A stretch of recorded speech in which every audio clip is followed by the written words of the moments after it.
સરકારની મેડિકલ સહિતની સેવાઓનો લાભ લેવા તમામ રેશન કાર્ડ ધારકોએ ઈ-કેવાયસી કરાવવું ફરજિયાત છે, પણ એના માટે કોઈ પણ સમય મર્યાદા રાખવામાં આવી નથી।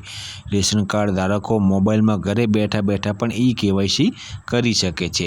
નેશનલ ફૂડ સિક્યોરિટી એક્ટ હેઠળ નોંધાયેલા અને નહીં નોંધાયેલા તમામ રેશન કાર્ડ ધારકોએ ઈ-કેવાયસી કરાવવું ફરજિયાત છે। ઈ-કેવાયસી માટે હાલ કોઈ પણ સમય મર્યાદા રાખવામાં આવેલી નથી। હાલ તમામ એનએફએસએ રેશન કાર્ડ ધારકોમાંથી સાયલેન્ટ થઈ ગયેલા કાર્ડ ધારકો ઈ-કેવાયસી કરાવે ત્યારબાદ અનાજનો જથ્થો મેળવી શકે છે। સાયલેન્ટ એટલે કે બંધ થઈ ગયેલા। અમદાવાદમાં હજી 2.5 લાખથી વધુ રેશન કાર્ડ સાયલેન્ટ છે। હવે પછી 1 વર્ષમાં કોઈ અનાજનો જથ્થો લેવા નહીં આવે તો તેવા કાર્ડ સાયલેન્ટ કરી દેવાશે।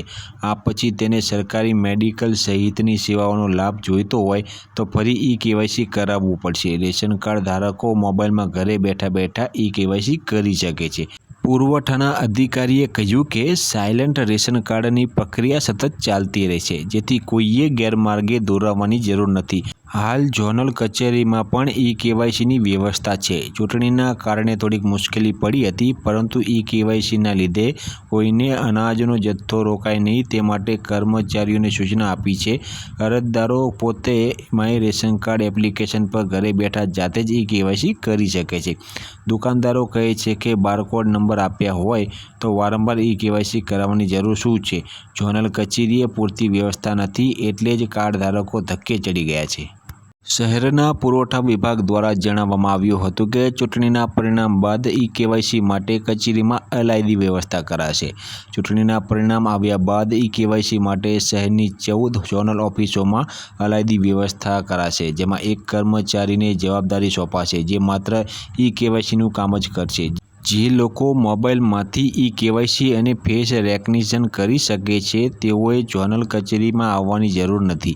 આ સિવાયના લોકો કચેરીમાં આવશે તો મફતમાં ઈ-કેવાયસીની પ્રક્રિયા કરી દેવાશે। રેશન કાર્ડમાં નોંધાયેલા તમામ સભ્યોને લઈને ઈ-કેવાયસી માટે આવવાનું રહેશે। ઈ-કેવાયસી સતત ચાલતી પ્રક્રિયા છે, તેમાં કોઈ પણ સમય મર્યાદા નથી। રેશન કાર્ડમાં અનાજ ચાલુ રાખવા માટે કોઈ પણ સરકારની મેડિકલની સહાય લેવા માટે તમામ રેશન કાર્ડ ધારકોએ ઈ-કેવાયસી કરાવવાનું હવે ફરજિયાત થઈ ગયું છે।